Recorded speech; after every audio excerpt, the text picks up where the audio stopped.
புளி ஊறுகாய் உற்பத்தி அலகு அமைப்பதற்கான எங்கள் வழிகாட்டிக்கு வரவேற்கிறோம். இந்த வீடியோவில் தேவையான ஆரம்ப முதலீட்டை 2 பிரிவுகளாக பிரிப்போம். முதலில் நிலையான மூலதனம் பற்றி பேசலாம். இது 3 லட்சம் ரூபாய் ஆகும். கட்டிடம், இயந்திரங்கள் மற்றும் உபகரணங்கள் போன்ற நீண்டகால சொத்துக்களில் முதலீடு செய்வதும் இதில் அடங்கும். தேவையான பழுதுபார்ப்பு, உட்புற விலைகள் மற்றும் தளபாடங்களுடன் கட்டிடம் அல்லது ஒரு கொட்டகை அமைப்பது பற்றி நாங்கள் பேசுகிறோம். நினைவில் கொள்ளுங்கள், முந்தைய வீடியோவில் இயந்திரங்கள் மற்றும் உபகரணங்களை பற்றி ஏற்கனவே விவாதித்தோம். காப்பீடு, உரிமங்கள் மற்றும் அனுமதி போன்ற செலவுகளும் நிலையான மூலதனத்தில் சேர்க்கப்பட்டுள்ளன. அடுத்து நம்மிடம் செயல்பாட்டு மூலதனம் உள்ளது. மொத்தம் 3,50,000 ரூபாய். இது உங்கள் அன்றாட நடவடிக்கைகளுக்கு இன்றியமையாதது.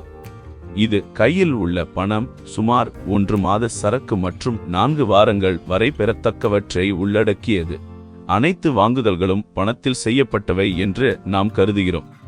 செயல்பாட்டு மூலதனத்தின் இந்த கணக்கீடு நீங்கள் லாபத்தை அடையும் வரை ஆரம்ப பண எரியும் காரணிகளையும் கொண்டுள்ளது. எங்கள் வரவிருக்கும் வீடியோவுக்காக காத்திருங்கள். அங்கு லாபத்தை விரைவாக அடைய தொடக்க செலவுகளை குறைப்பதற்கான உதவிக்குறிப்புகளை பகிர்ந்து கொள்வோம்.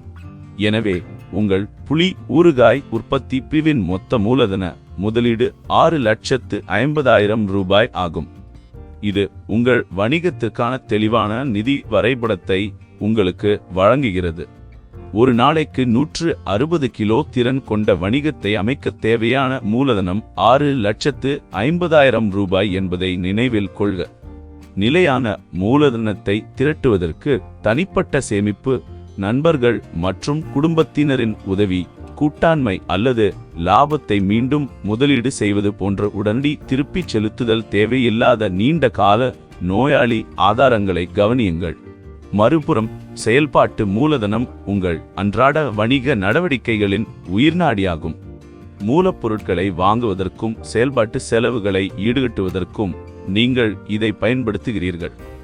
இது வேலை செய்யும் மூலதனம் என்று அழைக்கப்படுகிறது, ஏனெனில் இது உங்கள் விற்பனை சுழற்சியுடன் தொடர்ந்து நகர்கிறது. இது 1 வாரம் முதல் 3 மாதங்கள் வரை இருக்கலாம்.